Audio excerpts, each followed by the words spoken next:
right, well, Mississippi may lead the Mid-South in the planted cotton acres this year, according to a new survey.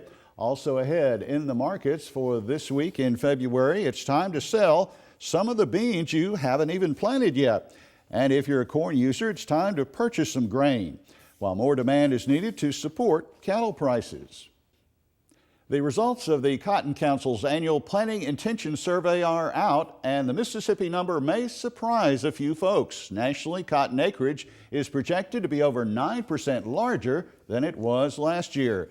And Mississippi is projected to have almost 27% more cotton acreage in 2017.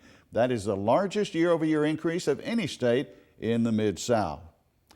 Meanwhile, it appears that soybean acreage in Mississippi will decrease this year.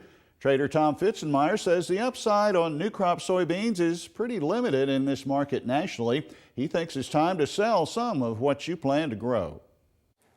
Oh, I think you probably should be 40 to 50% sold on new crop beans up here. I mean, I'd be pretty aggressive on, like I said, not so much on corn, but certainly on new crop beans.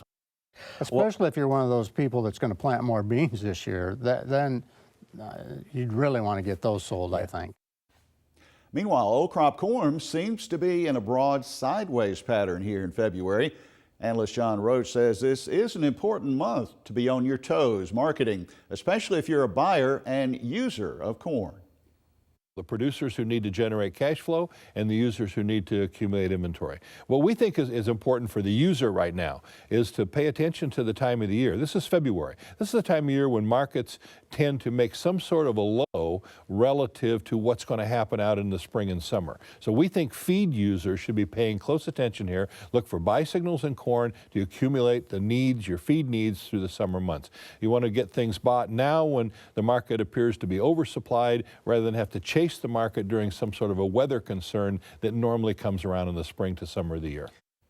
Time now for that trivia quiz this week. Our question is about a Mississippi crop. How many gallons of water does it take to grow a handful of peanuts?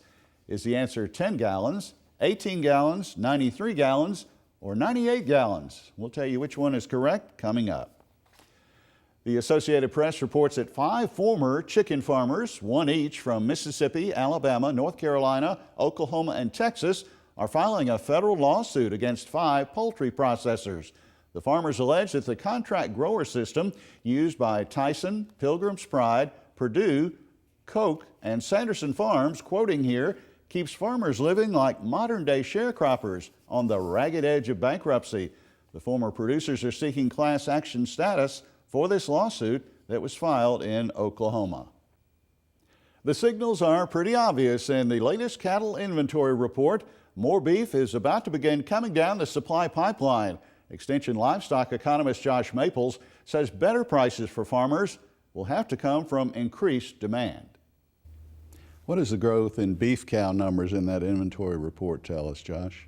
Well, I think the biggest thing it tells us, Leighton, is that the expansion isn't over yet. So total cattle inventory numbers are up about 2%. However, the beef cow numbers are up about 3.5% over January of 2016. So we've got more cows out there.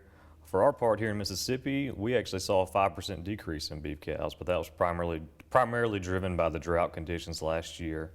But our decrease was vastly outweighed by increases in other parts of the country. Now, what about the heifer retention figure? Does that indicate that we've still got expansion going on? Yeah, you're probably correct there, Leighton. It's, I think replacement heifer numbers were up a little over 1% over last year. But the big number to consider there is replacement heifers as a percentage of the total cow inventory were over 20% for the 3rd consecutive year. And that's the first time that's happened since the 1960s. So there's a lot more heifers out there, and those heifers are either going to enter the cow herd and produce calves, or they're going to end up on the market somewhere. And neither one of those scenarios are good for calf prices or cattle prices.